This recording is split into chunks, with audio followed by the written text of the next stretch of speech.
In this episode of Hike in Vicenza, we're going to be making our way once again to the Campogrosso Pass and reach the top of Mount Carega via the Fumante subgroup. Humid air gets trapped in this spot, causing condensation.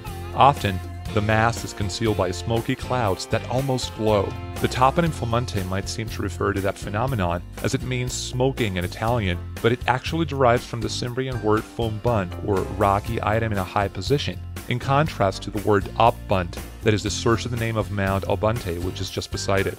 The two faces of the Fumante show more than any other why these mountains are known as the Little Dolomites, as the up and down formations are very varied and really do make the mountains look like a smaller version of the Dolomites themselves.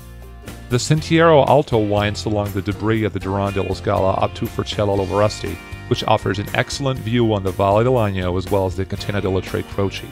As you make your way to Mount Obante, you will enter the grassy and gravelly Prato degli Angeli, where Cima usually rest, and the towering peak above it, the Castello degli Angeli. Its name, Angel's Castle, may evoke heavenly imagery, but its roots are actually more prosaic. It means meadow in Cimbrian.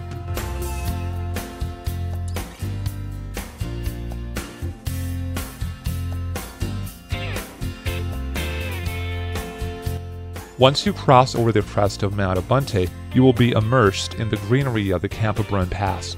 The name probably refers to the presence of water for cattle. If you turn right, you will quickly reach the indentation called Bocchetta Mosca at the foot of the peak of the same name, where the famous Valle dei Fondi is located. A lot of paths converge here. We're going to take the one leading to the Cima Carega and the nearby cabin where you can grab a bite or get a drink.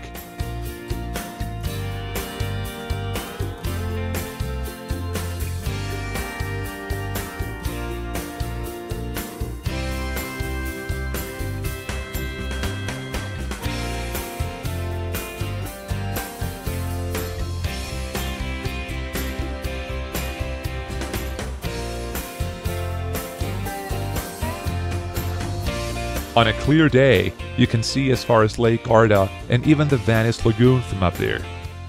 When you're ready to head back to the starting point, go back to Bocchetta Mosca and take the trail along the gravelly Boale dei Fondi that'll take you back to the path you took on the way up and, finally, the Campogrosso Pass.